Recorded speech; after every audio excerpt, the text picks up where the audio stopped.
Keep jamming those beautiful hands of yours. Keep jamming them, please.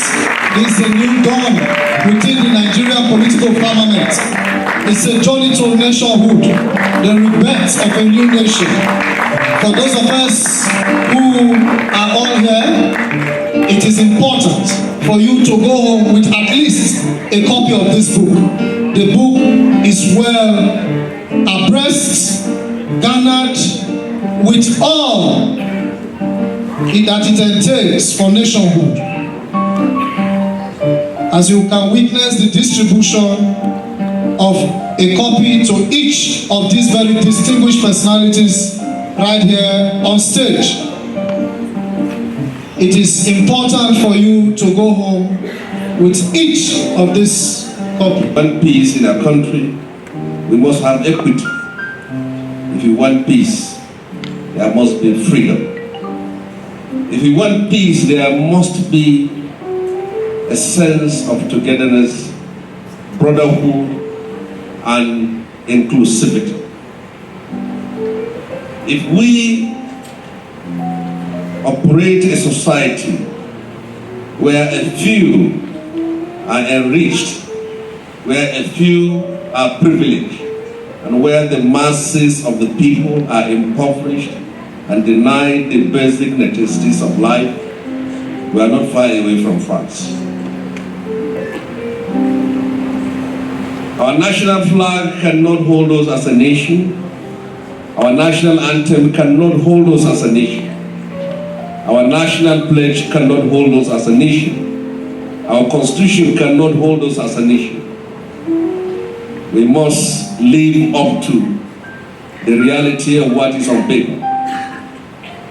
There must be justice, there must be equity, and there must be a fair playing ground for all. Nigeria is 63 years old, but in the next, sometimes, I think in the next years, decades to come, we need to change our course.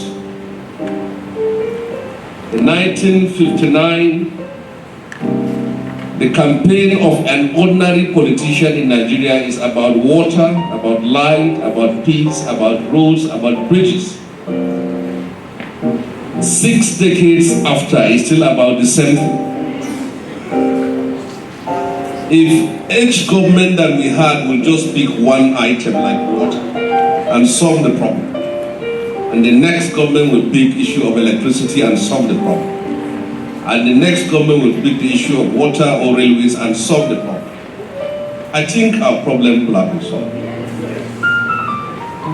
Each time you wake up, you browse through what is happening in countries that are endowed with crude oil, like Kuwait, like Qatar, like United Arab Emirates, known as Dubai, the capital, like Saudi Arabia.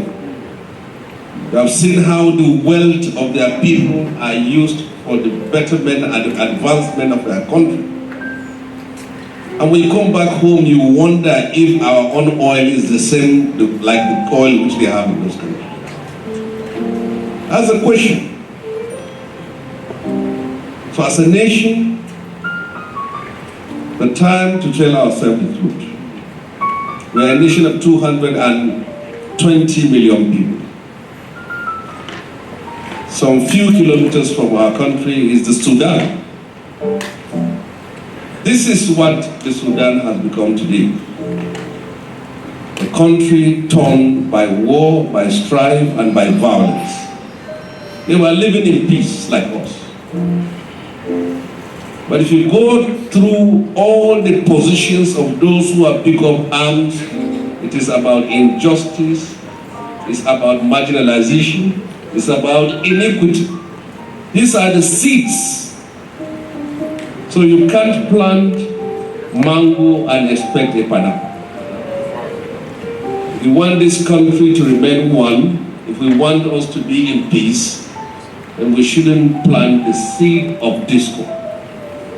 It is time for us as a country and as a people to know that we have an obligation not just to ourselves, but to Africa and to the black race. And that obligation is for us to get our country back in order.